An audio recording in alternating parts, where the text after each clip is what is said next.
दोस्तों मैंने आपको पहले ही बोल दिया था कि 2026 में वैकेंसी पे वैकेंसी आने वाली है। 2026 जेई और एई एस्पिरेंट्स के लिए प्लैटिनम ईयर होने वाला है। और देखिए एनसीएल की भी वैकेंसी आ चुकी है। टोटल 270 वैकेंसीज हैं, which is a subsidiary company of Coal India Limited. तो सीधा सा मतलब है कि अलाउंसेज और पर्क्स जो हैं वो आपको बेहतरीन मिलने वाले हैं, और इसमें जॉब लग गई तो भाई बल्ले बल्ले। अब इसके अंदर क्या क्या इंफॉर्मेशन है वो इस नोटिफिकेशन में मैं आपको एक एक करके सब चीज बता देता हूं। तो देखिए भाई, यहां पे आपकी assistant foreman ENT, assistant foreman mechanical, assistant foreman electrical के रिगार्डिंग पोस्ट है। जो बच्चे नहीं जानते हैं तो भाई ये वही पोस्ट हैं जिसके लिए आप तैयारी करते हो, जैसे पीजीसीएल डिप्लोमा ट्रेनी हो गई, ये उन्हीं के सिमिलर पोस्ट है। ठीक है, अब यहां पे जो रिक्वायरमेंट है वो डिप्लोमा 3 साल का आपका होना चाहिए। हायर एजुकेशन है तब भी चलेगा, कोई दिक्कत नहीं है। ठीक है, तो एक एक करके इसके बारे में बात करते हैं। वीडियो को लाइक शेयर एंड कमेंट करके जरूर सपोर्ट करिएगा। एक चीज जरूर करिएगा, यदि आप इसके रिगार्डिंग कुछ सेशन चाहते हैं, प्रीवियस ईयर का सॉल्यूशन चाहते हैं कि कैसे प्रिपेयर करें और कैसे इसी बार में आप सिलेक्शन ले सकते हैं, तो मुझे कमेंट करके बता दीजिए, so that we can plan. ठीक है, अब यदि हम बात करें तो यहां पे total post assistant foreman trainee ENT department के लिए तो टोटल 14 है। असिस्टेंट फोरमैन मैकेनिकल डिपार्टमेंट दो कैटेगरी में है, एक तो एक्सकेवेशन के अंदर है जो है टोटल 87, और यदि हम ईएम के कंबाइंड बात करते हैं तो 21 आ रही है।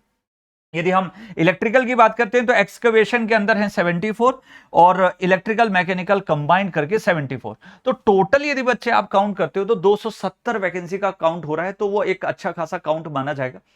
देखो यार, एलिजिबिलिटी जानना बहुत जरूरी है। तो ईएनटी डिपार्टमेंट के लिए आपका मिनिमम 3 साल का डिप्लोमा होना जरूरी है इलेक्ट्रॉनिक्स ब्रांच में, और उससे रिलेटेड यदि कोई ब्रांचेस हैं, ठीक है, तो वहां पे आपको पहले ही बोल दिया नॉट एलिजिबल, ये ब्रांचेस में एलिजिबिलिटी नहीं मानी जाएगी। दूसरी चीज है असिस्टेंट फोरमैन मैकेनिकल की बात करें तो डिप्लोमा इन मैकेनिकल इंजीनियरिंग 3 साल का मिनिमम होना चाहिए। Engineering degree in mechanical engineering चलेगा, पर यदि कोई बच्चा इन सभी ब्रांचेस में रिलेटेड है तो वो फॉर्म नहीं भर सकता।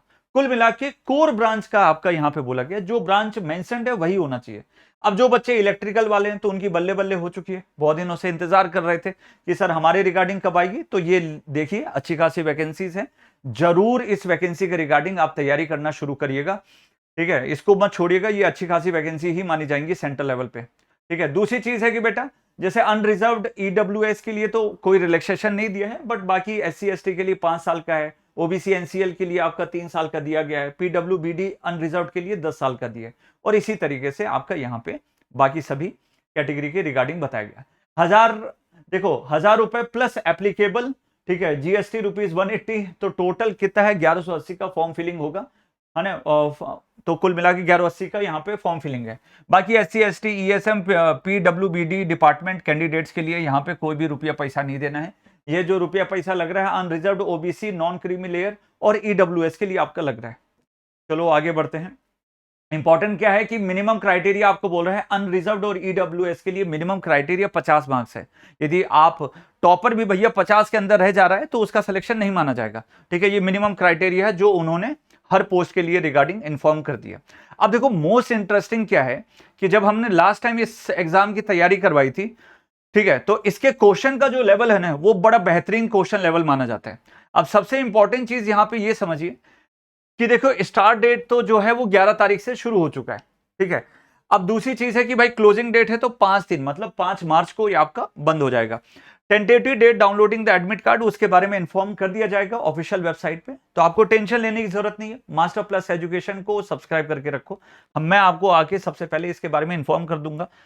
एग्जामिनेशन का डेट नहीं दिया है अभी तक, पर मैं आपको बोल देता हूं कि लगभग 2 से 3 महीने के अंदर इसका पेपर मान लो, क्योंकि जब अफरा तफरी में बहुत सारी वैकेंसीज निकाली जाती हैं तो उनको उतनी रिक्वायरमेंट रहती है, उसी हिसाब से निकालते हैं, तो वो ज्यादा लेट नहीं करेंगे। ठीक है, अब यदि हम थोड़ा सा और आगे चलते हैं तो आपका क्वेश्चन पेपर 100 नंबर का होगा, जिसमें 70 मार्क्स का आपका टेक्निकल होता है। और टेक्निकल वही है बच्चे जो आप पीजीसीएल के लिए पढ़ते हो, जो आप एसएससी के लिए पढ़ते हो, जो आप आरआरबी के लिए पढ़ रहे हैं।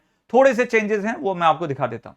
यदि हम बात करते हैं फोरमैन ईएनटी के लिए तो यहां पे network theory, digital electronics, semiconductor, micro processor 8085 a bit के लिए स्पेसिफिक बोल दिया उसने, signal and system, electronic devices, ठीक है, control system, analog electronics, analog communication, digital communication, आपका electromagnetics, antennas, computer networking, voice communication, भाई कुछ सब्जेक्ट छोड़ा नहीं है, डिप्लोमा का सब हार्ड सब्जेक्ट सब उठा लिया।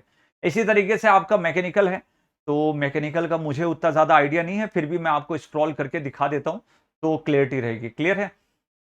अब यदि हम थोड़ा सा और आगे बढ़ते हैं हमारे इलेक्ट्रिकल ब्रांच के लिए, तो यहां पे असिस्टेंट फोरमैन के लिए principle of electricity, electromagnetism, materials, generation of electricity, AC generation, DC generator, batteries, AC Motors, DC Motors, AC circuits, वही सब आपका इलेक्ट्रिक पूरा बेसिक जो हम लोग पढ़ाते हैं वही है। कंट्रोलिंग एंड रेगुलेशन के रिगार्डिंग है, बट ये मशीन्स के अंदर आप एक्चुअली स्टार्टर वाले में पढ़ते हो। ट्रांसफॉर्मेशन मतलब ट्रांसफॉर्मर्स के रिगार्डिंग है, तो वो उस चैप्टर के अंदर पढ़ते ही हो। कुल मिला के मशीन का पूरा है, बेसिक इलेक्ट्रिकल का पूरा। फिर आता है आपका ट्रांसमिशन एंड डिस्ट्रीब्यूशन है, अंडरग्राउंड केबल है, इल्यूमिनेशन है, ठीक है। जनरेशन के रिगार्डिंग सब इंपॉर्टेंट पॉइंट्स जो है वो आपको पढ़ना पड़ेगा, ठीक है। बाकी एनर्जी मेजरमेंट है, सिंपल कैलकुलेशंस हो गया, टेस्टिंग एंड फॉल्ट अटेंडेंस हो गया, इंडस्ट्रियल इंस्टॉलेशन जैसे वायरिंग हो गया, सर्किट डायग्राम्स हो गए, पंप इंस्टॉलेशन हो गया, operators, power and energy measurement, ये सब आएगा। ओवरहेड लाइंस के रिगार्डिंग, केबल्स के regarding, sub station and control room. देखो कुल मिला के आपको परेशान होने की जरूरत नहीं है, मैं आपको बता देता हूं था क्या अभी तक। जितने भी इलेक्ट्रिकल के सब्जेक्ट जो आप पीजीसीएल डिप्लोमा ट्रेनिंग के अंदर पढ़ते हैं वो सब आपको यहां पे हैंडल करने पड़ेंगे, ठीक है। तो इस रिगार्डिंग आप पूरी चीजें पढ़ के रखिए। मैं आपको बोलूंगा कि एसएससी के जेई की तैयारी कर रहे हैं सीबीटी 2 की, तो उसी पे फोकस करके इसको साथ में प्लान कर सकते हैं। नॉन टेक्निकल के 30 क्वेश्चन 30 मार्क्स के लिए आएंगे। General knowledge, general awareness, reasoning, verbal and mental ability and quantitative aptitude. ये वही सिलेबस है जो आपका किस में पूछा जा रहा है, आरआरबी जेई सीबीटी 1 में। बस आपका यहाँ पे जो जनरल साइंस जो है वो हटा है ना, यहाँ पे भी जनरल साइंस है।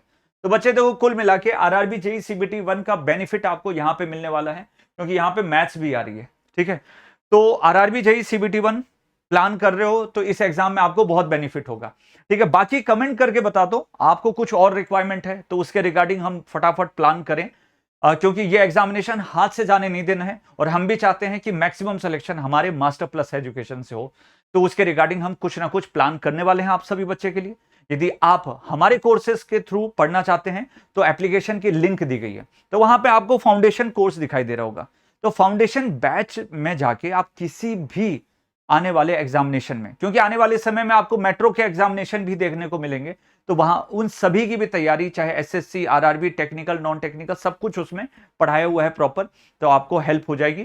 तो जरूर जाइए और आज से तैयारी शुरू कर दीजिए, और अच्छी खासी वैकेंसीज हैं। Thank you so much. जो जो बच्चे एक्साइटेड हैं कमेंट सेक्शन में जरूर लिख दीजिएगा।